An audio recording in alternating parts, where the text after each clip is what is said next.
Muy bien. Buenos días. Vamos a dar inicio con lo que es la clase de identificación y prácticas culturales de los forrajes. Ahí tienen todos mis contactos para que me puedan contactar vía WhatsApp sin ningún problema, correo, etcétera. Si tienen alguna duda de ya sea esta clase o la clase anterior. Entonces, ¿cuáles van a ser los principales objetivos de esta clase? Conocer las principales características de los pastos de clima templado y clima tropical. Identificar las principales especies de bajura y altura de pastos en Costa Rica. Y conocer las prácticas culturales realizadas en el establecimiento de una pastura. Entonces, no sé si alguien ya viendo esa imagen podría identificarme qué forraje es, qué pasto es. ¿Podría ser un sorgo? No. No es un sorgo. No es de crecimiento rastrero. Sí, crecimiento rastrero.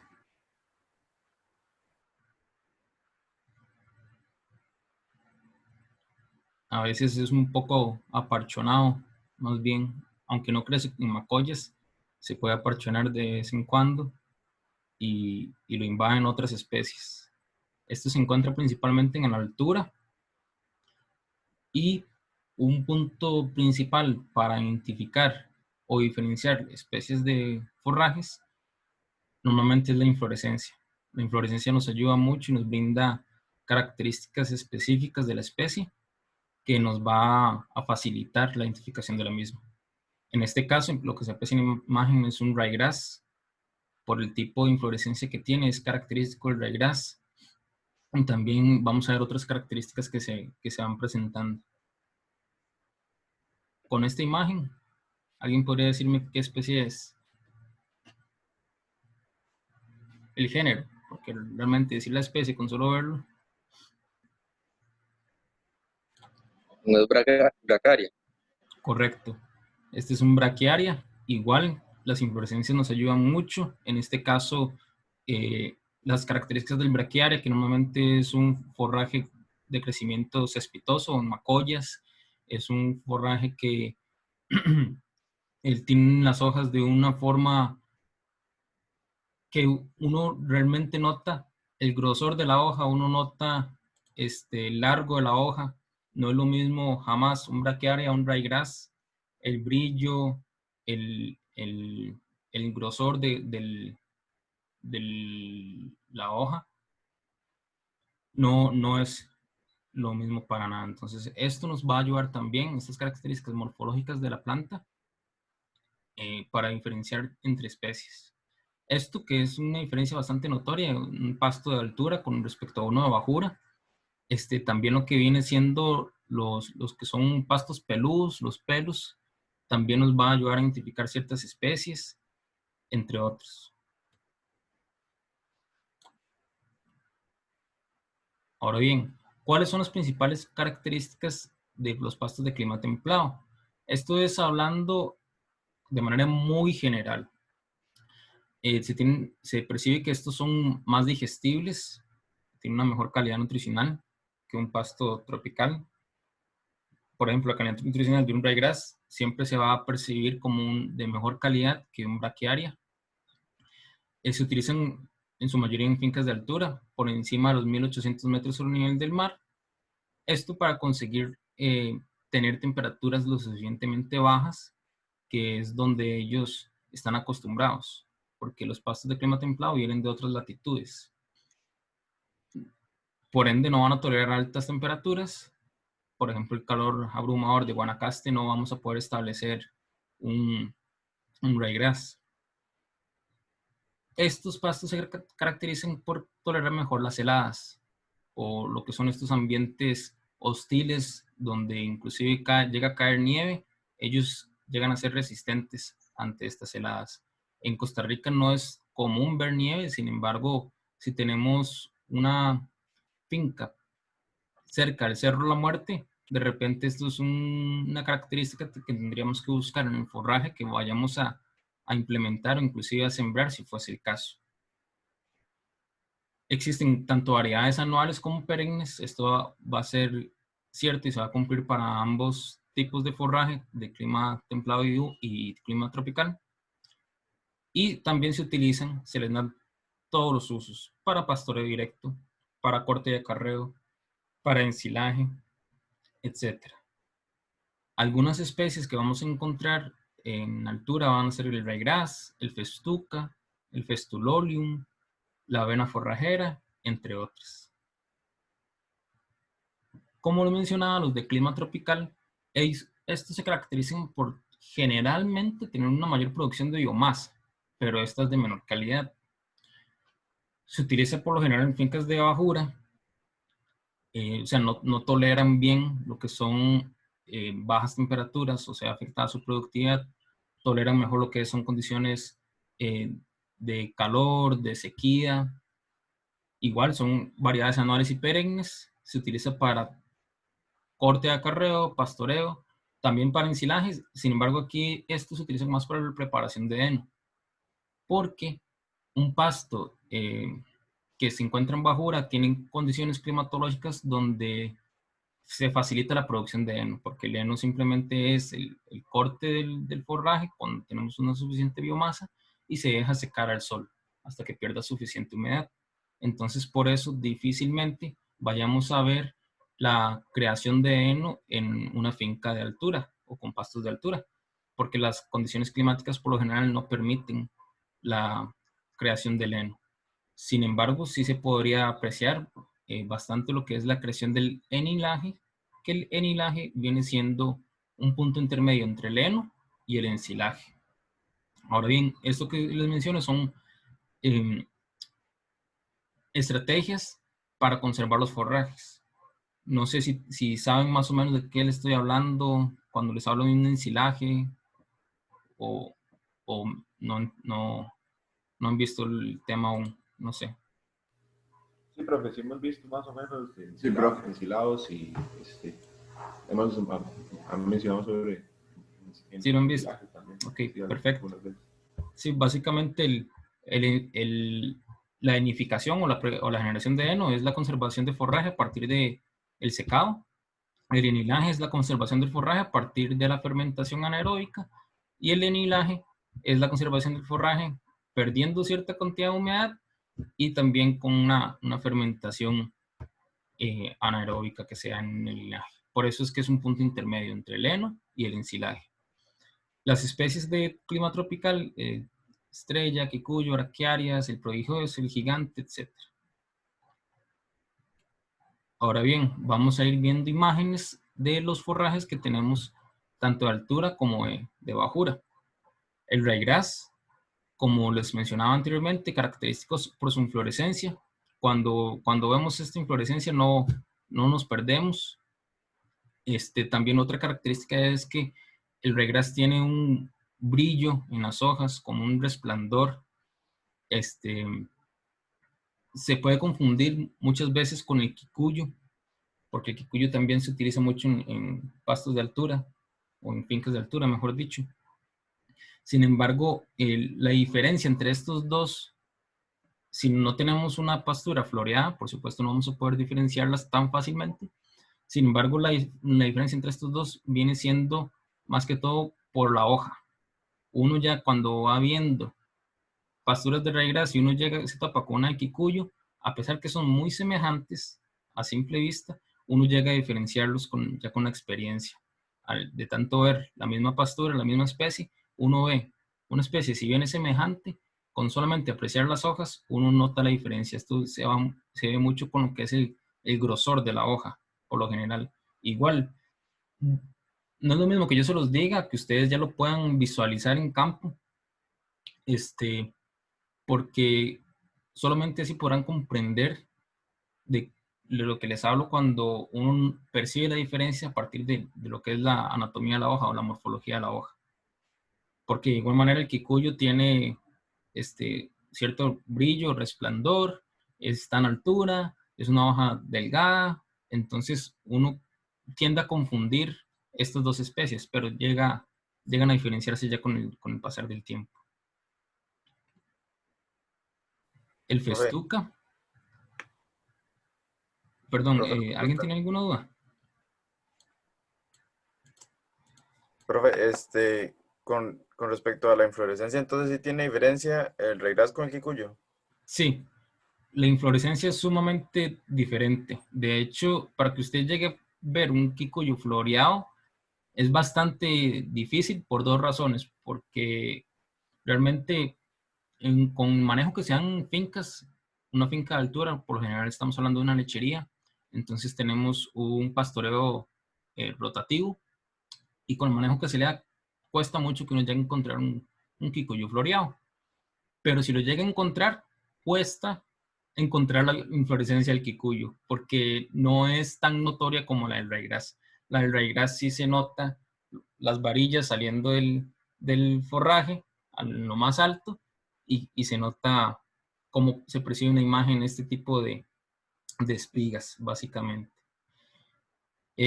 Mientras que el kikuyu es una inflorescencia completamente distinta, que lo vamos a ver más adelante. El kikuyu es una inflorescencia indiferenciada, básicamente. No se tiene como una clasificación específica, como decir esto es una espiga, un racimo, una película. El kikuyu no tiene una inflorescencia clasificada aún. Y de hecho, cuando se logra apreciarlo, es todo un evento, porque, como les comento, cuesta mucho encontrar un kikuyu floreado o inclusive encontrar la misma inflorescencia. Entonces, si usted ve un ryegrass floreado, entonces es mucho más sencillo decir, ok, si esto es una pastura de ryegrass, si tenían alguna duda, y si no, entonces es muy probable que estemos frente a una pastura de kikuyu.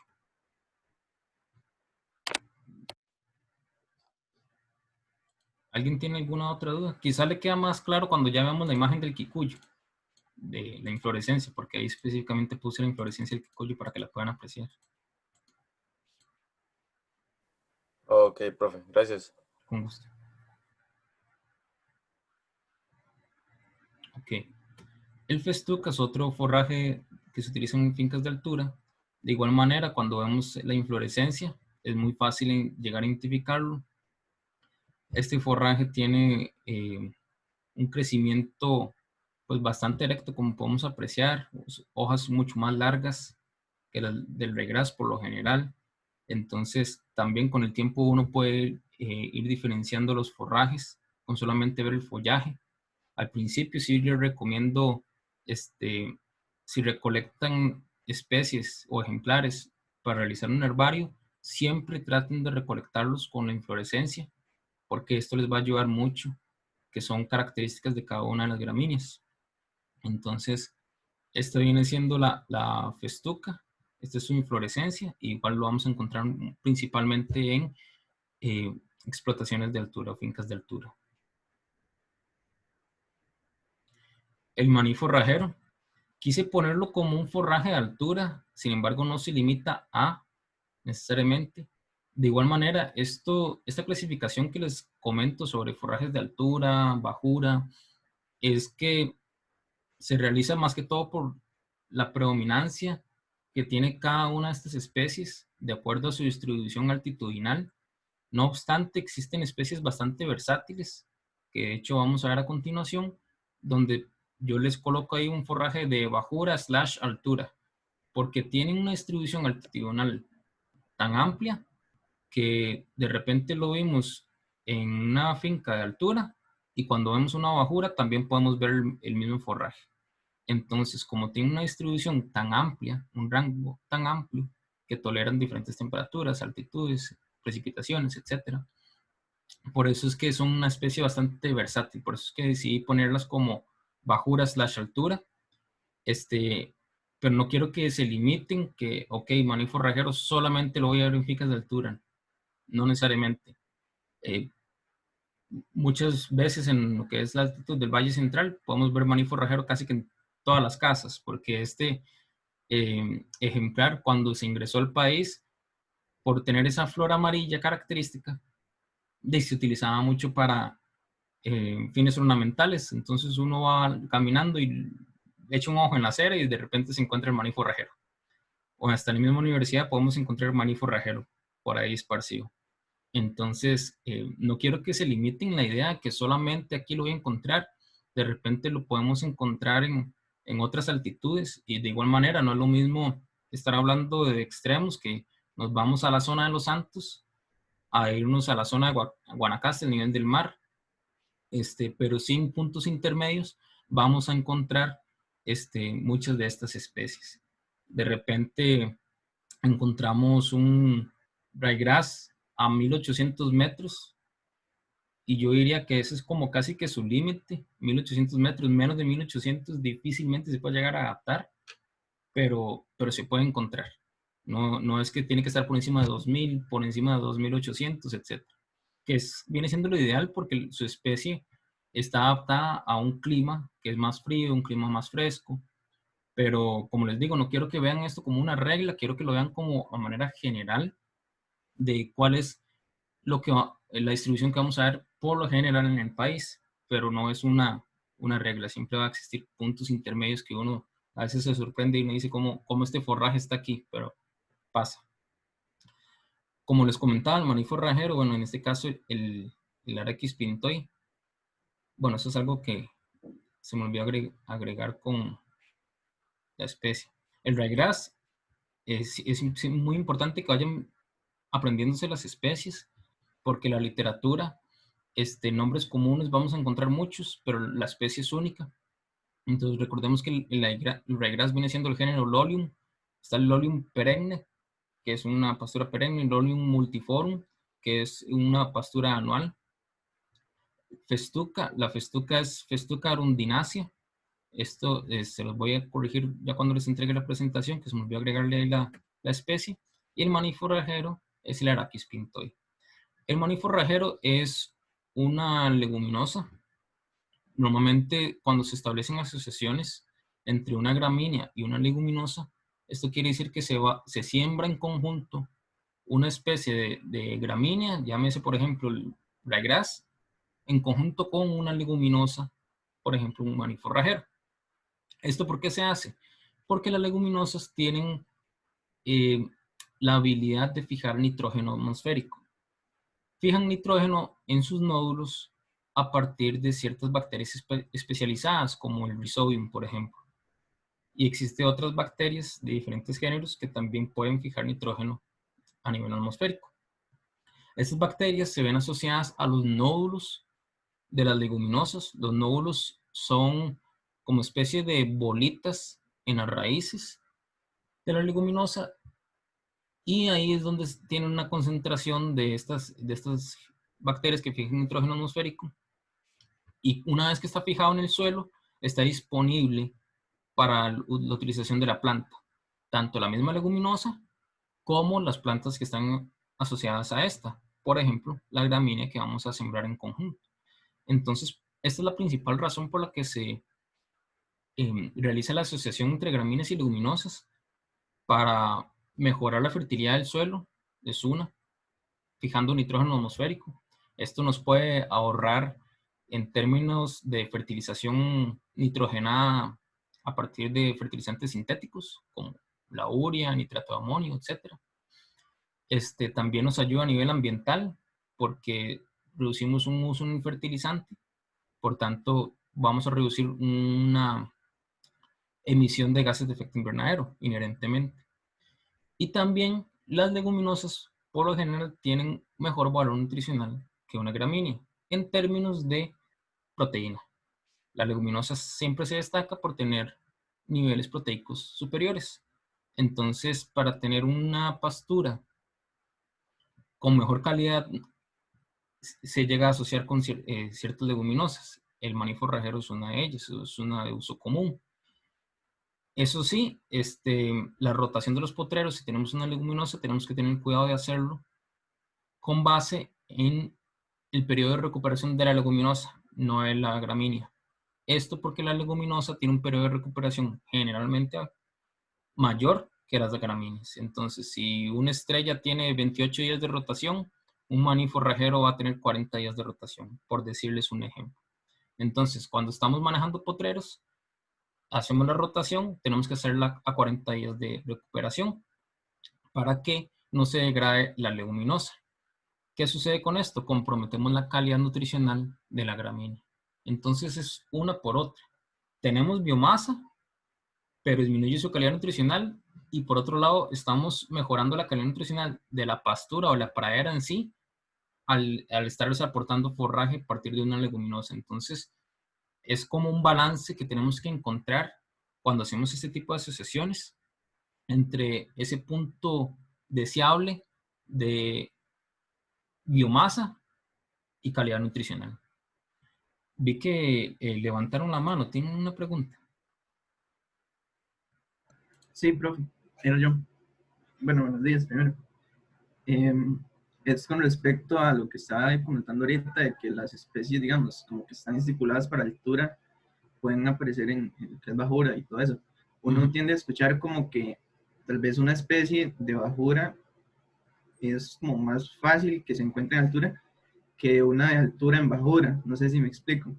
Como que tal vez las especies de altura como que les cuesta más aparecer en bajura que las de bajura en altura. No entiende. Como, a ver si le entiendo, que las especies de bajura se llegan a adaptar mejor a la Sí, altura digamos, como que, que el viceversa. ajá, no sé qué tan cierto será eso. Pues sí, yo le diría que sí es, yo le diría que tiene algo de cierto, porque las especies de altura vienen de otras latitudes completamente, vienen de una latitud de clima templado, una latitud que tiene estacionalidad, que tiene 4 estaciones, que tiene una época de invierno, una época donde cae nieve. Entonces ellas necesitan temperaturas bastante bajas, necesitan eh, esta altitud, o sea, por eso es que lo sembramos a altura y no porque necesiten la altitud en sí, sino porque necesitan esas condiciones climatológicas.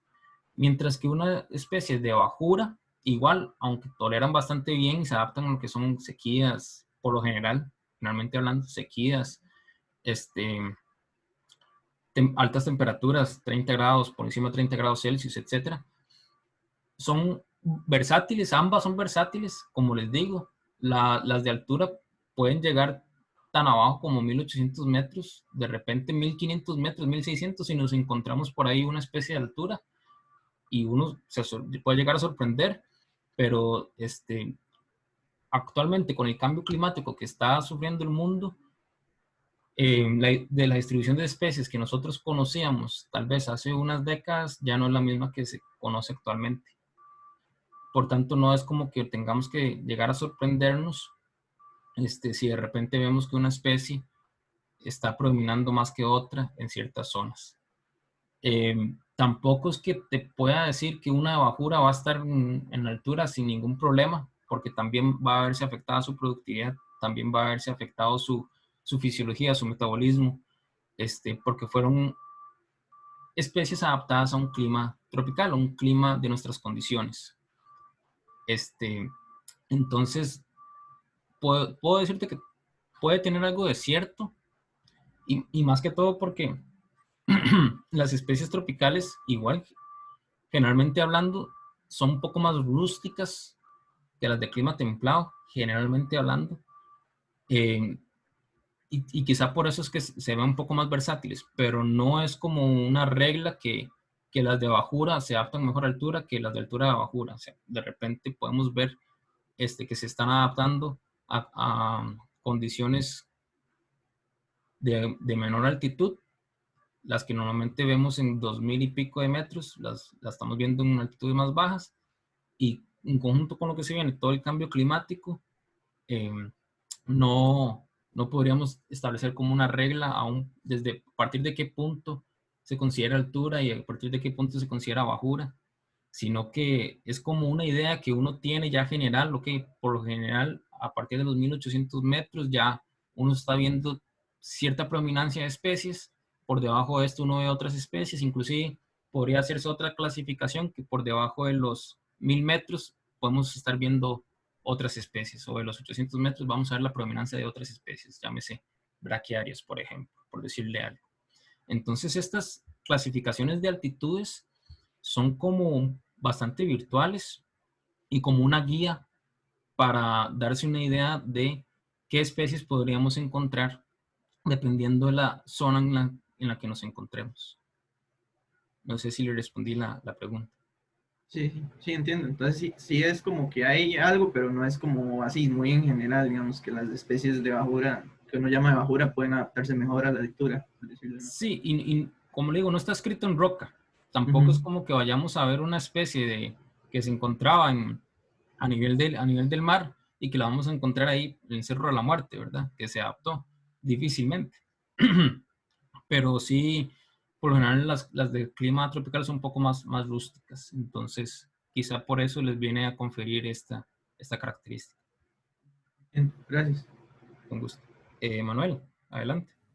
Profe, se pueden ver diferencias en cuanto, digamos, la disponibilidad de la humedad en el ambiente, en cuanto a las especies de bajura. Por ejemplo, digamos, si hay una mayor producción de biomasa en una especie establecida en la zona de Guapiles y otra establecida, en la misma especie establecida en Guanacaste, digamos, que es un lugar mucho más seco, o qué diferencias uno podría ver en esas condiciones. Diferencias entre las especies de bajura Ajá, por exactamente, en las disponibilidad que de son agua. en las que son especies de bajura, porque digamos, por ejemplo, la zona del sur, digamos, Guapi y esas zonas son bajas también, pero tienen mayor humedad, supongo yo, ¿verdad? Y en cambio Guanacaste, pues igual sigue siendo bajo, pero es mucho más seco. Ujú. Sí, voy que tengo que ajustar el volumen en la computadora porque casi no puedo escuchar. Ok, listo. Este, ahora sí, perdona. Me comentás sobre condiciones entre las especies de bajura o diferencias de humedad, como ver una especie en Guanacaste y ver otra especie, qué sé yo, como en Limón, que son condiciones también sumamente distintas. Si bien nos Sí, sí, en encontramos, cuanto a humedad, sí. ajá, nos Y encontramos, tal vez incluso en la misma especie, o sea, ver una misma especie, se adapta a esta diferencia en las condiciones de humedad. sí, correcto. Por ejemplo, Guanacaste y Limón, podemos encontrarnos a la misma altitud, casi que cerca del nivel del mar, pero las condiciones climatológicas son completamente distintas, principalmente en nivel de humedad. Para nadie es un secreto que en la zona del Caribe tenemos gran cantidad de precipitaciones en poco tiempo, por generalmente condiciones de humedad bastante altas. En Guanacaste tenemos condiciones más abrasivas, mayores temperaturas, sequías, etcétera. Entonces, la misma especie en condiciones distintas, eh, perdón, de repente sí, la especie se llega a adaptar. Entonces, eso es un punto también sumamente importante al momento de establecer una pastura. Si la vamos a establecer con una semilla vegetativa, esto quiere decir que es estolones, rizomas, etcétera. ¿De dónde estamos obteniendo la semilla? Si nos encontramos en Guanacaste y obtenemos una semilla desde Limón, ¿qué tanto éxito vamos a tener adaptando ese forraje a nuestras condiciones? Que de repente estaba con condiciones altas de humedad, con gran humedad en el suelo, etcétera, y ahora los ponemos en condiciones de sequía extrema como en Guanacaste para establecer la pastura, difícilmente se pueda llegar a adaptar o tengamos un gran éxito al momento del establecimiento. Mientras que si obtenemos la semilla cerca de la zona, ya es un forraje que está adaptado a las condiciones de la zona y que por tanto uno esperaría un mejor establecimiento, un mayor éxito al momento de la siembra. Toda planta va a tener sus estrategias para adaptarse a las condiciones agroclimatológicas específicas. Este, a nivel metabólico, fisiológico, ellas se van a adaptar y por tanto podría llegar a apreciarse ciertas diferencias o comportamiento en la producción, en la productividad de una misma especie, dependiendo de la ubicación en la que se encuentre. Este, hay especies que ya genéticamente hablando no toleran suelos inundados o abnegados, no toleran altas condiciones de humedad. Entonces, de repente, esta especie se va a presentar mejor en una zona de Guanacaste que en una zona como Limón, dependiendo igual de la zona específicamente donde nos encontremos, porque igual Guanacaste sufre inundaciones en ciertas épocas. Entonces, esto varía mucho. Y varía mucho de finca en finca. Porque como cada finca tiene su propio manejo cultural, su propio manejo en suelo, fertilización, control de malezas, etc. Esto va a afectar de forma directa al forraje o a la pastura, a la planta. Y con esto vamos a tener diferencias en lo que son términos de las estrategias que utiliza la planta para adaptarse. Entonces, de repente, vemos que un braquiaria en cierta zona pasa floreado, mientras que en otra zona, a la misma altitud, nunca florea. Y eso se puede ver a condiciones de estrés hídrico, estrés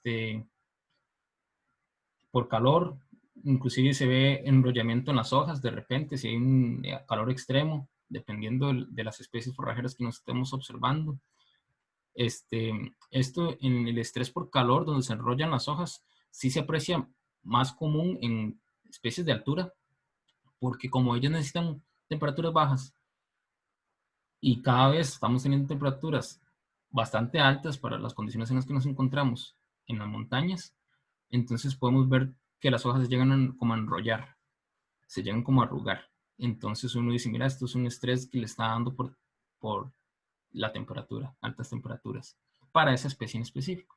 Cada especie tiene sus propios rangos de distribución altitudinal, sus propios rangos de temperatura, sus propios rangos de tolerancia a inundaciones, intolerancia a sequías, tolerancia a enfermedades. Dentro de una misma especie tenemos variedades. Entonces, existen variedades que son resistentes a esta enfermedad, variedades que son resistentes a el pisoteo, variedad que es resistente a esta otra enfermedad, etc. Entonces, inclusive dentro de una misma especie, depende de la variedad que nosotros tengamos, van a tener diferentes características adaptativas. Entonces, es otro punto que tenemos que considerar. Pero sí, por supuesto, aunque nos encontremos a misma altitud, si tenemos condiciones muy diferenciadas a nivel de clima, vamos a ver que el forraje se comporta de manera distinta. En términos de producción de biomasa al año, en términos de el estrés que pueda sufrir, en términos de enfermedades. No es lo mismo las enfermedades que van a tener una de bajura que una de altura, por las mismas condiciones del clima, etc. Inclusive, puede que una finca tenga ciertos problemas y otra finca tenga otros problemas y están en la misma altura, o con una diferencia de altitud mínima. Y es por el manejo que se le puede dar a la pastura. Entonces, todos estos son puntos que se tienen que tomar en consideración al momento que estamos evaluando la condición de una pastura o una pradera, y también cuando vayamos a evaluar la productividad. No sé si le respondí la pregunta. Sí, profe, muchas gracias. Con gusto. ¿Alguien tiene alguna duda? Consulta.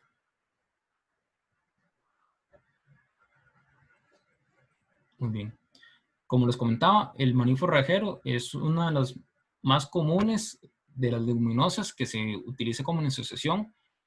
No es la única. Vamos a ver diferentes especies de leguminosas que se pueden asociar con las gramíneas, y esto depende de la estrategia que nosotros queramos utilizar para ver si queremos mejorar la calidad del suelo o mejorar la calidad de la pradera que se les está ofreciendo a los animales, no comprometer tal vez tanto la biomasa, porque las leguminosas, como tienen un periodo de recuperación generalmente mayor que las gramíneas, podemos hablar que tienen una menor producción de biomasa, hablando a grosso modo.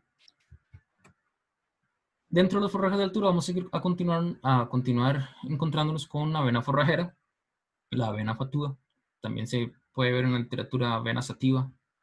Esta avena forrajera, igual el grano es característico, su cariopsis, donde tiene las dos glumas, y también tiene este crecimiento pues bastante erecto, tiene un brillo muy bonito.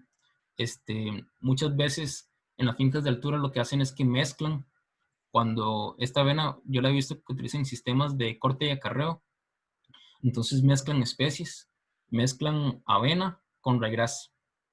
Entonces, al hacer esta mezcla de diferentes especies en una misma parcela, ellos ven una mayor producción de biomasa. Perdón. Entonces, de repente, no tener un monocultivo va a beneficiar la productividad de ambas especies a nivel ya que nos interesa por hectárea.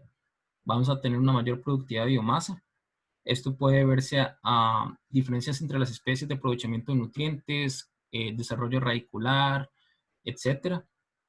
Inclusive la misma competitividad que puede ejercer o la presión que ejerce tener dos especies distintas va a hacer que desarrollen o como estrategia desarrollen una mayor biomasa.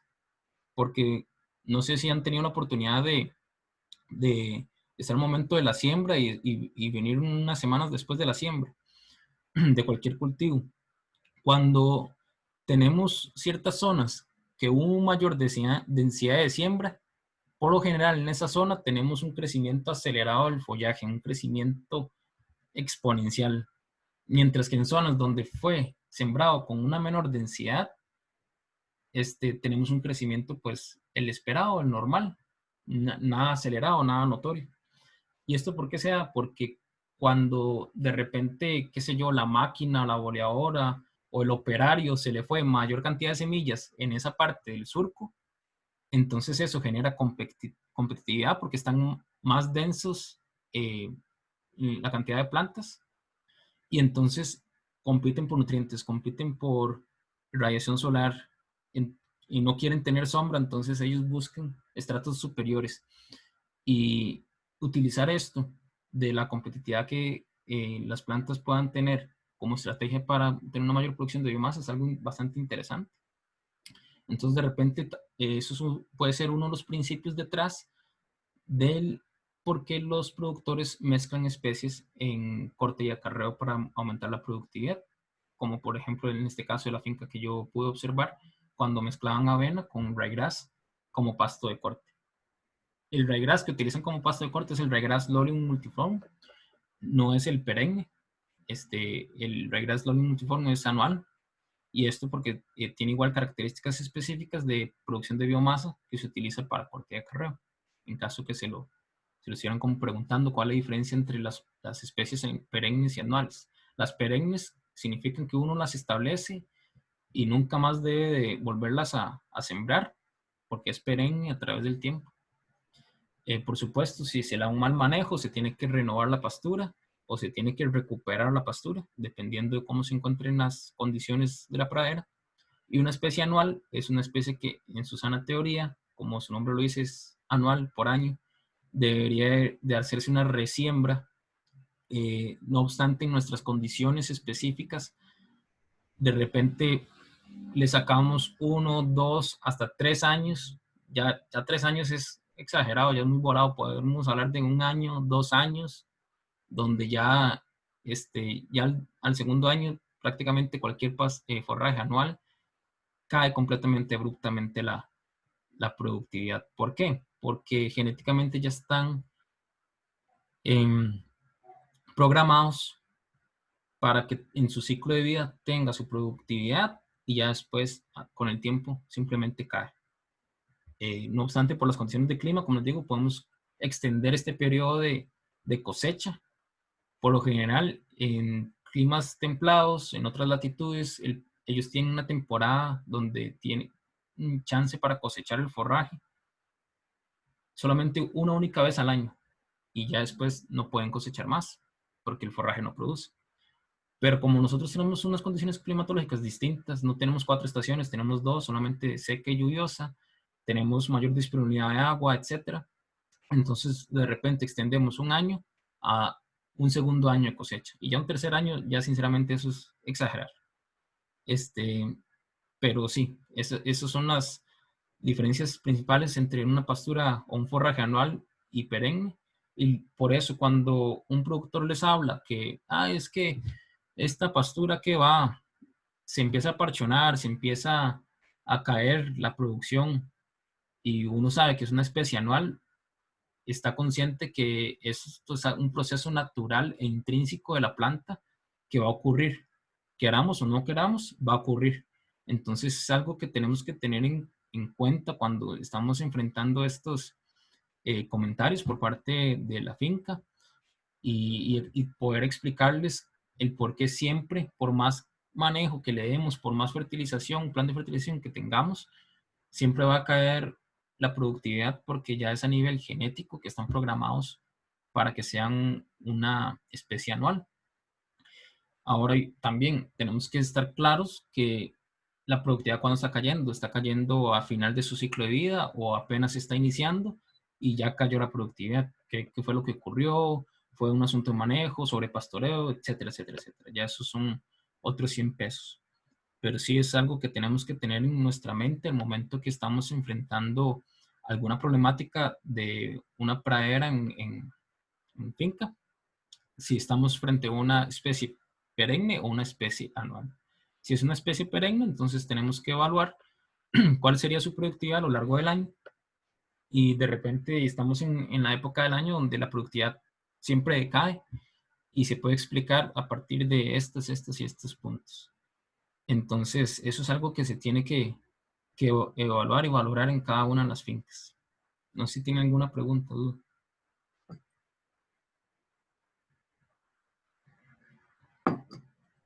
Continuamos. Este es el famoso Kikuyu, Kikuyucloa clandestina. Como pueden apreciar, su inflorescencia no tiene una forma definida. Es bastante pequeña. El Kikuyu tiene sus inflorescencias masculinas y femeninas. El otro sexo se va a ver casi que despreciable. No tengo una foto, lamentablemente, pero la otra inflorescencia simplemente se ven como dos hilitos blancos, y esta que sí podemos apreciar, sí se ven mejor sus organelas, pues. Pero igual, encontrar un kikuyu floreado cuesta bastante. Como se logra apreciar en la imagen, su inflorescencia no destaca. El kikuyu, si está a nivel de suelo, ¿verdad? La inflorescencia se va a encontrar ahí, justamente. No va a tener como una especie de varilla que sobresale de la pradera y se ve las espigas, no. El kikuyu es bastante como discreto al momento de florear. Entonces, esto es algo sumamente difícil de encontrar, y también cuando uno lo encuentra, uno no tiene cómo perderse porque la inflorescencia es característica de este forraje. No sé si pueden, bueno, si les queda como más claro la diferencia entre el ryegrass y el kikuyu. Si lo vemos floreado, es completamente distinto. No sé si tienen alguna pregunta, alguna duda. El kikuyu es un forraje principalmente que se ve en altura.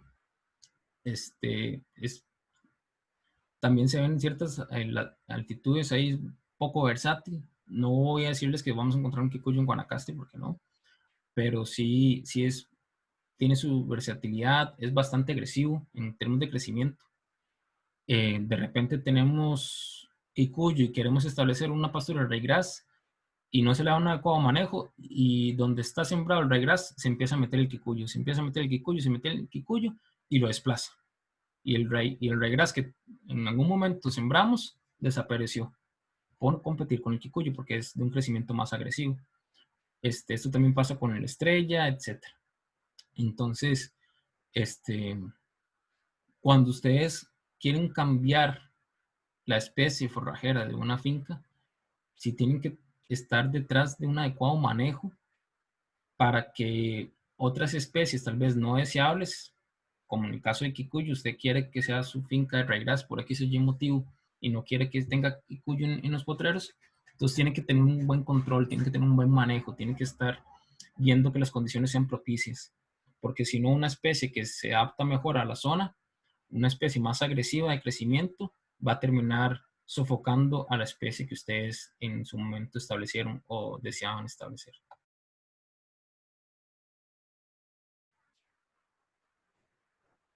Ok, continuamos. Ahora entramos como a la sección de forrajes de altura / bajura. Son bastante versátiles. Yo he visto estos forrajes en fincas donde está nublado, donde se aprecia la bruma y ese frío, y donde estamos bajo el sol y que nos baja el chorro de sudor y no aguantamos, ¿verdad? Entonces, son bastante versátiles, tiene una amplia distribución altitudinal. Como les digo, igual no quiero que se limiten, que uno es solo de altura, otro es de bajura. Esto es más que todo para que ustedes tengan una idea. Ok, en una finca de altura, ¿qué especies me puedo encontrar? Un festuca, un festulolio, un raygrass, un quicuyo. En una especie de bajura, ¿qué me voy a encontrar? De repente unas braquiarias, un jaragua, veranero, etc. Entonces, como para que ustedes tengan esa idea y esa noción. Pero existen muchas especies versátiles, como en el caso del botón de oro, Titonia diversifolia. El botón de oro, su flor bastante bonita, llamativa, el follaje, como lo pueden ver a la mano derecha, es una especie arbustiva. Esta se utiliza mucho para corte y acarreo.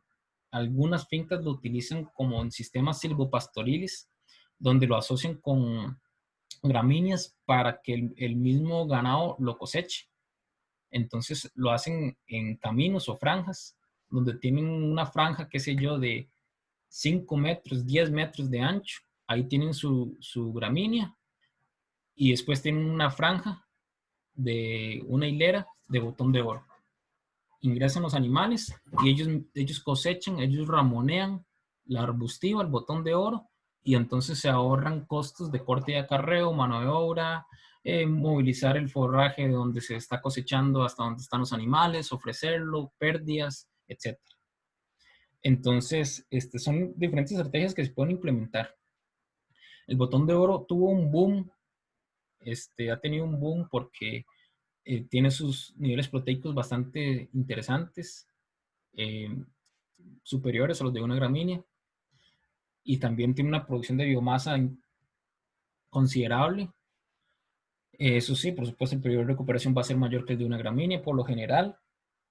En términos de palatabilidad, sí tiene como su discusión si los animales realmente lo consumen o no lo consumen tanto, más que todo porque tiene como tiene un compuesto químico que puede que afecte la palatabilidad. En bovinos no se ha como demostrado que realmente afecte. Tiene un amargo, básicamente cuando uno, ya uno cuando está en campo prueba todo, ¿verdad? Entonces uno dice, mira, sí, los animales puede que de repente este sabor tan amargo les choca del follaje. Hay animales que más bien les gusta el sabor amargo, de repente, qué sé yo, si le ofrecemos una cabra y les encanta el ramoneo, entonces les encanta el botón de oro y les encanta el sabor, por decirles un ejemplo. Esto ya es algo que van a estudiar un poco más a profundidad a nivel de fisiología animal, donde pueden ver la diferencia de la preferencia de sabores de acuerdo a la especie en la que estamos trabajando. No es lo mismo una cabra, una vaca o una oveja. Entonces es muy interesante cómo consideramos la palatabilidad al momento de ofrecer alimento o forraje a los animales de acuerdo a su especie. El botón de oro, como les digo, tiene un boom. Lo que me gusta del botón de oro es que en esa misma flor él produce semilla. La semilla viene siendo como una especie de bolitas, cuando se seca, por supuesto. Y de esa misma semilla uno puede llegar y sembrar, o inclusive puede sacar de las dos semillas, de la sexual, que es esa semilla que uno conoce, ¿verdad? Que es pequeña, que uno siembra, o la semilla asexual o vegetativa, que es la semilla que uno saca a partir de estacas, estolones, etcétera, independiente si es una especie arbustiva o forrajera, o gramínea, perdón. Entonces, lo que me gusta del botón de oro es que se puede obtener de las dos semillas, uno siembra, lo puede establecer, es versátil, tiene una amplia distribución, etc. Entonces, es un recurso interesante que uno puede llegar a evaluar en fincas. De hecho, se han hecho varios estudios porque como tuvo tanto interés por parte de los productores, entonces se realizaron los estudios pertinentes para ver términos de palatabilidad, producción, etc. Otro que podemos ver bastante versátil, el morera, Morus alba.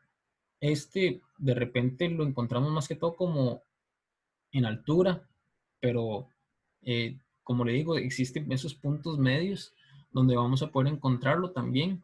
Es igual una leguminosa, esta es con mejores niveles de proteína, característica por sus frutos como una especie de moras chiquiticas, rojas, llamativas, arbustiva también, se utiliza mucho para corte y acarreo. También se podría usar una asociación para que los animales lo cosechen. Depende de la especie, hay arbustivas que son mucho más como leñosas, por decirlo de alguna manera, que otras son más herbáceas. Entonces, esto también son como diferencias que vamos a ir encontrando. De igual manera, es bastante notorio cuando vemos un botón de oro, cuando vemos una morera, tanto por su hoja, la forma de la hoja, como la inflorescencia, el fruto, en este caso. ¿Preguntas? Profe, en caso del morera, en la finca había morera, pero, profe, la morera lo que se cosecha más que todo es la hoja, ¿cierto? Digamos, por ser tan leñoso. Correcto, sí. La morera es bastante leñosa, produce... No podemos decir que es una especie leñosa, estrictamente hablando, porque no produce leña, no produce madera. Pero sí, a nivel de arbusto es bastante leñosa, bastante dignificada, un tallo bastante tosco. Entonces, por supuesto, lo que más se va a aprovechar o lo que se aprovecha únicamente va a ser lo que es el follaje. Esto es muy común en términos de arbustivas. Botón de oro también principal se aprovecha el follaje. De repente tenemos algunos tallos tiernos que el animal puede llegar a consumir, pero no es como una regla. Por lo general, cuando se habla de una arbustiva, el follaje es lo único que nos va a hacer de provecho, nos va a interesar. Los frutos de una morera tampoco nos va a interesar como para dejar que floree o que fructifique. Tampoco tiene gran interés, no es como el maíz, que el maíz es otra estrategia que podemos utilizar. El morera, de hecho uno, si cosecha morera y ofrece animales, ya después quedan ahí todas las varillas, todos los tallos, ¿verdad? Que los animales no llegan a consumir. Entonces, eso es otro punto que cuando se considera la productividad, inclusive dependiendo de los estudios que nosotros estemos leyendo, ellos separan la productividad como total y separan la productividad de tallo y la productividad de follaje o de hojas. Que al final de cuentas, lo que se aprovecha y consume el animal va a ser la hoja. Entonces, cuando vemos datos de productividad, consideremos siempre que si es una productividad total de lo que se cosechan del arbusto, no se va a aprovechar un 100% porque siempre va a haber un porcentaje de tallo que los animales no van a consumir, porque es demasiado tosco y no viene a aportar nutrientes importantes a los animales. Pero sí, tenés completamente la razón de que el morera, y más que todo cualquier arbustiva, el follaje es lo que se aprovecha principalmente. ¿Alguna otra consulta? Profe, ¿Sí? entonces así pasaría con el botón de oro. Sí, el botón de oro es un poco más, no es tan leñoso como el morera. Igual depende de la edad del cultivo. Tallos tiernos de botón de oro, yo he visto animales que los despedazan, ahí los consumen, más que todo, si es una cabra, ¿verdad? Que les encanta el ramoneo, que les encanta morder todo, los van a consumir hasta cierto punto, ¿verdad? Tampoco es que les voy a decir consumen un tallo, porque tampoco es exagerar, pero depende mucho de la edad de cosecha.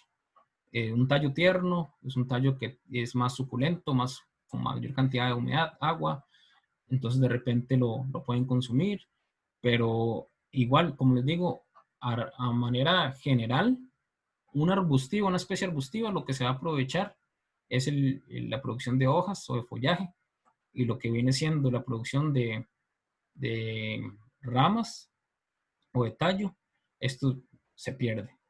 ¿Qué se puede hacer? Se puede cosechar, se puede hacer la separación de hoja-tallo, y los tallos que tengan un largo suficiente y buena cantidad de yemas, etcétera, de repente se puede utilizar como semilla vegetativa para establecer de esta misma especie arbustiva en otra parte de la finca, para vender, etcétera. Entonces, pero lleva más trabajo, ¿verdad? Más mano de obra, tiempo, etcétera. Pero sí, a manera general, En todo arbustío lo que se va a aprovechar es el forraje o la producción de hojas.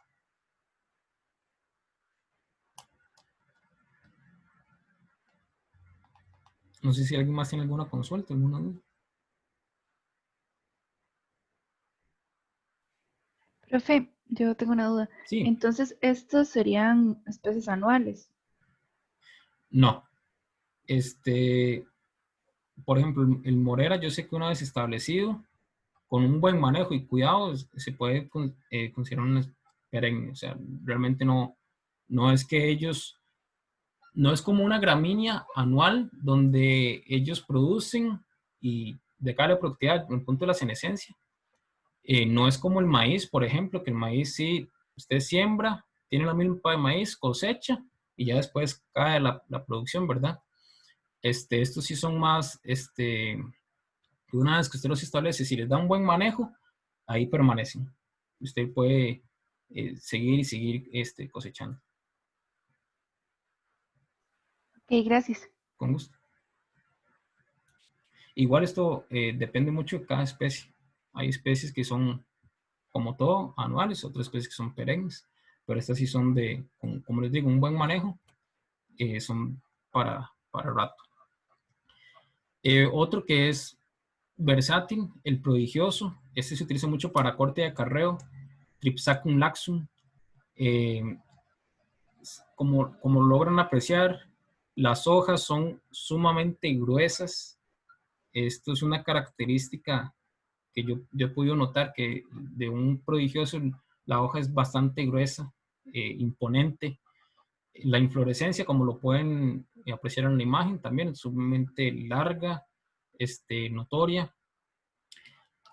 Viene siendo como una especie que compite, por decirlo de cierta manera, con el gigante o el elefante, ¿verdad? El pasto elefante, que se utiliza igual para corte de acarreo por lo general.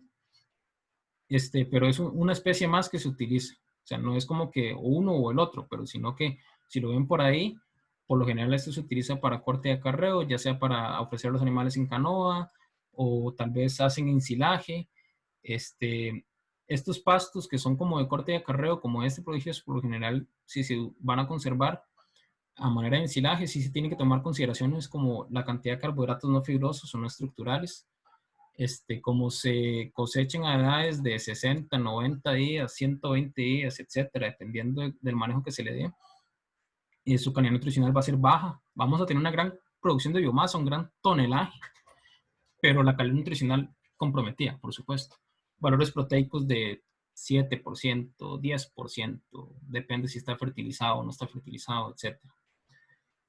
Pero sí, si se quieren conservar puntos críticos para un ensilaje, en este caso se suplementa al momento del ensilaje con melaza, por ejemplo, como una fuente de carbohidratos para los microorganismos que van a hacer la fermentación anaeróbica.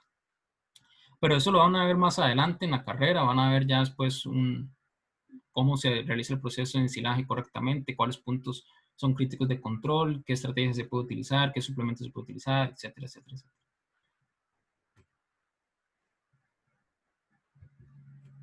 Ok, continuando, como les mencionaba, el maíz, igual, yo lo he visto tanto en altitudes bajas a como una finca que llega la bruma, y también he visto que siembran maíz. El maíz por lo general, bueno, se puede utilizar como follaje, como podemos ver en la imagen de la izquierda, en la imagen de la derecha, ya cuando tenemos la inflorescencia, empiezan a fructificar, a generar la mazorca. Bueno, yo he tenido la experiencia de ver fincas que utilizan maíz para que primero producen las mazorcas, la cosechan y después cosechan el forraje y lo ofrecen a los animales. Y esto como fibra efectiva, como un llenado físico, ¿verdad? No viene a aportar gran cantidad de nutrientes, pero al final de cuentas es forraje, es biomasa, es materia seca que se le ofrece al animal. Y tiene un subproducto, por decirlo así, que viene siendo la mazorca, que lo consume la misma familia o lo vende como una fuente de ingresos alterna. También que lo he visto de estrategias que utilizan el maíz donde lo cosechan cuando la mazorca está llenando el grano, entonces tenemos un grano lechoso tenemos un grano que ya tiene una buena cantidad de carbohidratos no estructurales y en ese momento cosechan el maíz y lo utilizan para ensilaje. Entonces, como el maíz estaba fructificando y tenemos ese grano lechoso, ese grano rico en carbohidratos, de fácil digestibilidad, al momento de ensilarlo, se ensila bastante bien. Tenemos una buena fermentación, un pH bastante ácido, que es lo que conserva el ensilaje, junto con la ausencia de oxígeno. Entonces, es otra estrategia que se puede utilizar. Entonces, básicamente, el maíz en 3 estrategias, como follaje, pero siempre, por lo general, se deja que fructifique, ya sea para conservarlo como ensilaje o para tener la cosecha de mazorcas de la milpa y después ofrecer a los animales lo que resta. Depende igual del manejo que queramos, la finalidad que estamos estableciendo el maíz, pero estas son como las 3 principales estrategias que se utiliza este cultivo.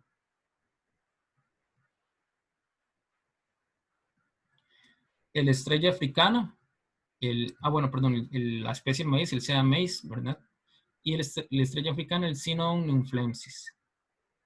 Con lo que es la estrella africana, igual es bastante versátil, tiene una distribución muy amplia en términos de altitud, bastante agresivo de crecimiento, muy común, características su inflorescencia, de ahí su nombre, esta estrella de color morado, característico que no se pierde, y tiene una variabilidad en términos de calidad nutricional. Podemos encontrarnos una estrella con 15% de proteína, una estrella con 20% de proteína, dependiendo del manejo que se le dé, edad de cosecha, etcétera, como cualquier pastura.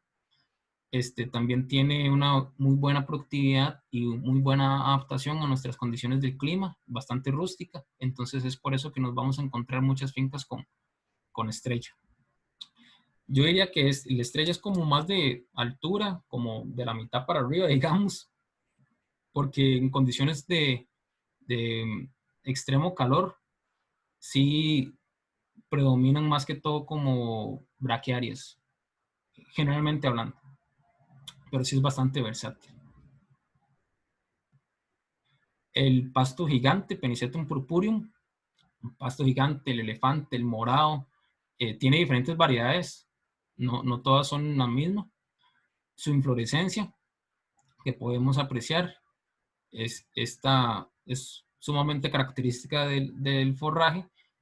Y bueno, de aquí su nombre gigante, para que tengan una noción, una persona a la par de una de estas pasturas establecidas, por supuesto, con una cosecha sumamente elevada, ya con una gran cantidad de material senescente, pero la producción de biomasa que tiene es bastante significativa. Entonces, esta imagen es como para fines de noción de qué tan alto o qué tanto puede llegar a producir un gigante. Normalmente no se llega a tales altitudes, normalmente se maneja una cosecha 60 días, 90 días, depende de cada finca. Y esto con el fin de tonelaje, producción de biomasa. Igual tenemos valores proteicos 7%, bastante bajos, pero es lo esperado en una especie de estas. De igual manera, al final de la clase, bueno, junto con lo que les voy a compartir unas fichas muy buenas que realizaron en conjunto con el profesor Luis Villalobos sobre diferentes especies, muchas de las que vimos aquí y algunas otras por ahí que no pudimos cubrir. Entonces ahí yo les voy a facilitar para que tengan una idea de producción de biomasa, distribución, para que vean un poco más de imágenes, calidad nutricional, términos de energía digestible, etc. Ahora bien, vamos a dar inicio con lo que son los forrajes de bajura. Igual, siempre cuando uno piensa en bajura, piensa en braquiarias. Braquiarias tienen diferentes especies, que el humidícula, el brisanta, también hay variedades, que el Toledo, tenemos variedades donde es el mulato 1, mulato 2, y al final de cuentas son especies mejoradas genéticamente, que son combinadas de diferentes braquiarias para crear una variedad, que en este caso sería el mulato 2, que tienen otros mejoramientos genéticos, tienen sus diferencias. Es bastante complicado, no les voy a mentir, diferenciar especies de braquiarias. Prácticamente si el dueño de la finca sabe que esa pastura ya lleva años y que es braquiaria o brisanta, entonces se maneja de esa manera, ¿verdad? Variedad brisanta, porque no es sencillo llegar a diferenciar al ojo desnudo, a simple vista, la especie de braquiaria, y mucho menos la variedad.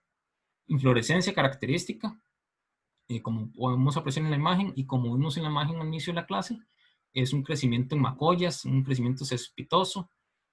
Si no se da un buen manejo, pues se aparchona mucho, pero con un buen manejo tenemos una buena cobertura, una buena producción de biomasa, valores interesantes de calidad nutricional, etc. Y bastante rústicos, bastante buenos en crecimiento a nivel de condiciones de bajura. También tenemos el angletón, el Dicantium aristatum. El angletón igual, su inflorescencia característica, tenemos que soporta condiciones de sequía, de repente no tenemos una productividad tan buena en condiciones de biomasa, pero dependiendo de las condiciones, si son sumamente adversas, de repente tener algo de producción de biomasa es mejor que no tener nada. Y de repente es una de las pocas especies que se adaptan a esas condiciones tan adversas o tan hostiles de temperaturas extremas, sequías extremas y prolongadas, etc. Y más si no tenemos un sistema de riego. Entonces, especies como el angletón, el jaragua, entre otros, vienen a solventar lo que es bien una problemática de ofrecer alimento a los animales. La caña de azúcar se utiliza, bueno, la principal finalidad que se le conoce al Saccharum officinarum, producción de azúcar comercial. Está Laica. Laica es la principal organización a nivel país en términos de investigación de caña de azúcar, para todo, para producción de azúcar, para consumo humano, como para también consumo animal, se han hecho evaluaciones.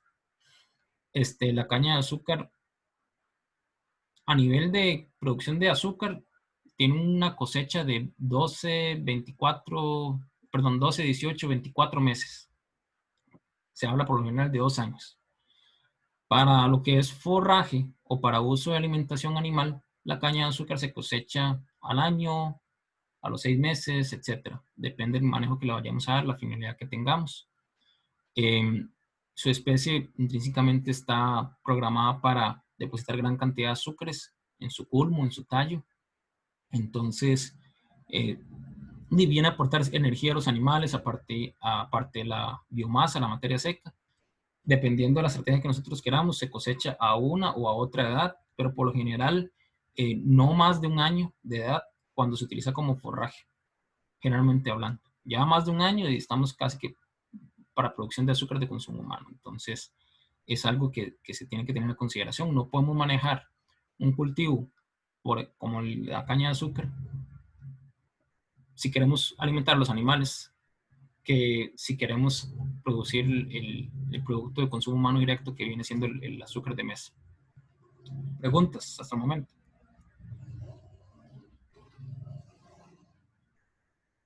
No. Ok.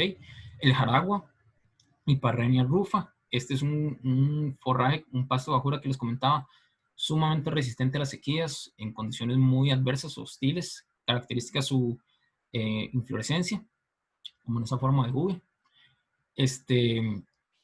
Como les comentaba, junto con el angletón y otras especies, veranero, etc., vamos a utilizar esta especie de pasto o de forraje, a pesar que no tiene muy buena calidad nutricional, a pesar que no tiene muy buena producción de biomasa.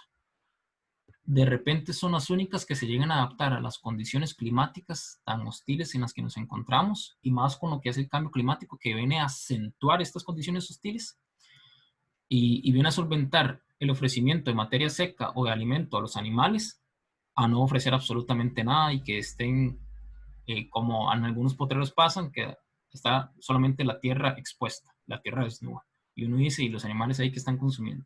Nada.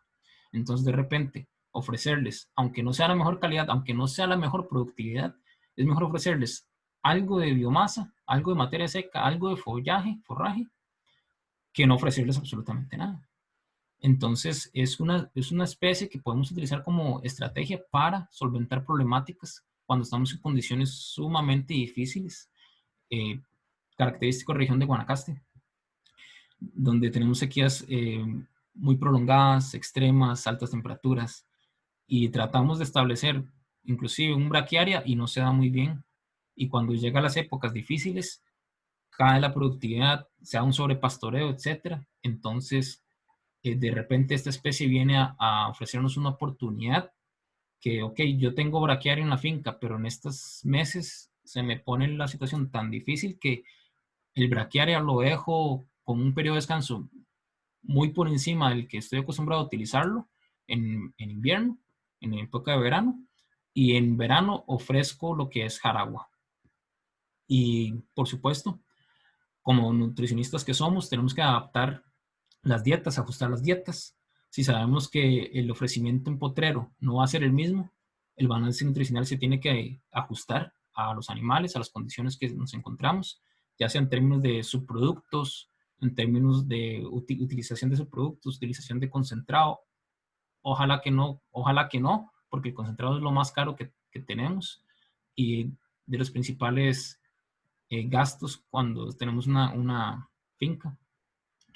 Entonces, si se toman las medidas necesarias, de repente podemos pensar en una asociación de algunas arbóreas con estos pastos para que en época de escasez cosechamos el follaje de los árboles, de las cercas vivas, para ofrecer a los animales y mejorar un poco la calidad nutricional de esa ración que se le brinda al animal, junto con estos pastos como el jaragua o el angletón, por ejemplo. Entonces, de repente son un poco como menospreciados o se dejan de lado estos forrajes porque no es una semilla mejorada, no es un pasto mejorado, porque no me lo está vendiendo la casa comercial, pero de repente hay ciertas condiciones en las que más bien son una bendición, ¿verdad? Esteban. Profe, ¿me escucha? Sí, adelante.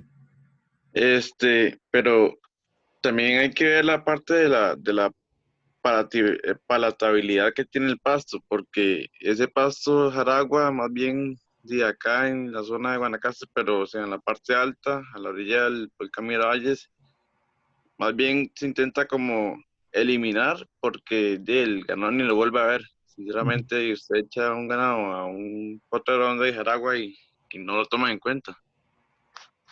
Entonces creo que también es, bueno, por lo que he visto, es muy poco, o sea, no le gusta el ganado. Correcto, Esteban, muchas gracias. Un punto sumamente importante que nunca tenemos que dejar de lado. Palatabilidad. Como les comentaba, igual estos pastos son como muy característicos en algunos lugares, como comenta Esteban, más bien se quiere eliminar, pero porque las condiciones lo permiten. De repente estos pastos es como el último recurso, como ya no tengo nada que ofrecer, entonces mejor le ofrezco esto, no ofrecerle nada. Y el ganado, obviamente, ya no tener que comer, va a consumir el forraje a duras penas, pero lo va a consumir a no consumir nada. Entonces, donde vemos esos animales que están pastoreando y lo pastorean porque si no es el jaragua, es un suelo desnudo. Entonces, como comenta Esteban, la palatabilidad de repente viene a afectar, es un punto muy importante en estas especies. Si la zona lo permite, si a lo largo del año siempre tenemos ofrecimiento de forrajes que son mejor productividad, mejor calidad nutricional, mejor aceptación por parte de los animales, por supuesto no vamos a decir, establecemos un jaragua aquí, por supuesto que no, pero esto es como el último recurso, como la última estrategia, ¿verdad? Que ya cuando no tenemos para dónde agarrar, entonces estas especies de repente se ven por aquí, por allá, en condiciones ya muy, muy adversas. Pero sí, muchas gracias por la cotación, Esteban. Un gran aporte. Ok. Creo que ya vamos terminando. Ahorita vamos a ir a un pequeño receso y antes de continuar con la clase. Bueno, el Mombasa, Panicum maximum, su inflorescencia es sumamente característica, es bastante elevada, bastante alta, notoria, y se ve como podemos ver en la imagen de la izquierda, como si estuviera bien destruida todas las flores, ¿verdad? Entonces, cuando vemos un Mombasa floreado, no se pierde. Sumamente diferente su inflorescencia a un braquiaria. Igual es crecimiento en macoyas, espitoso, con un buen manejo, tiene una muy buena cobertura, una buena producción de biomasa. En Mombasa también es bastante utilizado, bastante común, junto con los braquiaris. El ratana. El ratana es igual, esto se ve como en ciertas zonas del país, de repente zonas como Upala, etcétera, podemos apreciar esta pastura. No es el mejor, igual, pero a veces es mejor ofrecer algo, no ofrecer nada, como les comentaba. Entonces, de repente el ratán es bastante agresivo cuando crecen, invaden ciertas zonas. No viene siendo un pasto mejorado, un pasto que tenga la mejor productividad, un pasto, ¿verdad?, sumamente deseado, pero existe. El Discaecum ciliare existe, se maneja, los animales lo llegan a consumir. Su inflorescencia, también como en esa forma de uva. No, como les digo, no es como lo ideal, pero todavía se maneja en finca y todavía existe, si lo ven por ahí. Es un pasto con el que tenemos que manejar lo que son las explotaciones ganaderas. Y bueno, hay otras especies que no hemos cubierto por una cuestión de tiempo. Hay muchas especies que utilizan en el país, especies nuevas que están ingresando.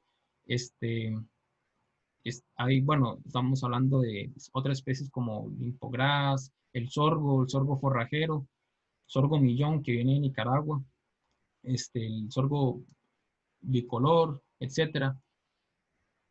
No hemos abarcado todas por una cuestión de tiempo y demás. Igual les voy a facilitar estas fichas que elaboró el profesor Luis Villalobos en conjunto con unos estudiantes, si no recuerdo, donde vienen como características de estas especies que hemos abarcado y algunas más. Y de repente, si ven otros forrajes en Costa Rica, no se sorprendan, tenemos una gran cantidad de diversidad de forrajes, por dicha. Por ejemplo, ahorita el Tifton 85 es un forraje que se ha ido ingresando como una especie mejorada, una especie que bastante interesante. En fin, ahí van a haber diferentes especies. No se limiten a las que observamos en esta clase. Esto es como para que tengan una noción más o menos que se pueden encontrar, pero no se limiten a. Ahora bien, vamos a ver lo que son prácticas culturales, más que todo procesos de labranza. Antes de continuar, me gustaría que tengamos un receso de unos 15 minutos, quizá. Yo tengo que faltan 5 para las 9, entonces a las 9:10 continuamos con la clase. Ya falta poco, entonces es bastante rápido, nada más que me gusta como hacer ciertos ejercicios de unos cálculos para lo que es el proceso de siembra y ya después resolver dudas de ejercicios anteriores y otras dudas que puedan tener. Profe, Entonces, adelante. ¿en dónde podemos ver, cuál es el documento donde podemos ver otras especies? Yo les voy a facilitar lo que son las fichas y les voy a facilitar también, bueno, les voy a facilitar unos ejercicios de práctica de los ejercicios que vamos a hacer en esta clase. Y también les voy a facilitar esta clase, el video y otros videos de procesos de labranza, que no sé si vamos a tener la oportunidad de verlos durante la clase.